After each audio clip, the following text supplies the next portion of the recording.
जय जगन्नाथ सांग माने सकाळर जलखिया रुटी सहित भजा संतुला बनैकी खाई देइथिली। खाई सारी भाबिली आज दुई पहरर रोषेई रे डाली बनैबी, किंतु को डाली बनैले समस्ते खाइबाकू भल पाइबे बुझी पारु नथुली। डाली दबा देखला बेलको किछि बिरी डाली थिला, तेणु भाबिली आज समस्तक पई बिरी डाली बनई देबी। तापरे मु जाइकी डाली बसई देइथिली। किछि पोटळ थिला, पोटळ को काटिके मु भजा बसई देली। सब रोषेई सरी गला परे अपांकर मोर बसी गलु खाइबा पई।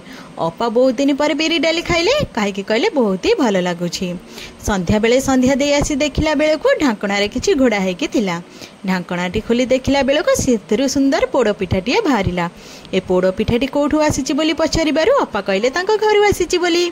तापरे मु जाइके चा बनै देइथिली। आमे समस्ते चा पी देलु। तापरे मु अपा कहली चाल पिठा काटिबो समस्ते खाइबा। एते बड़ पिठाटी कौन छुरी रे काटी हबो, तेणु अपा पनिकिरे सब पिठा को काटी देइथिले। निजे टेस्ट करी कहले पिठाटी बहुत ही बढ़िया लागुछि। मते कहले ने गोटे टेस्ट कर। तापरे मु खंडे नेकी पिठाटी खाइली। सतरे पिठाटी बहुत ही बढ़िया लागुथला। रहली जय जगन्नाथ।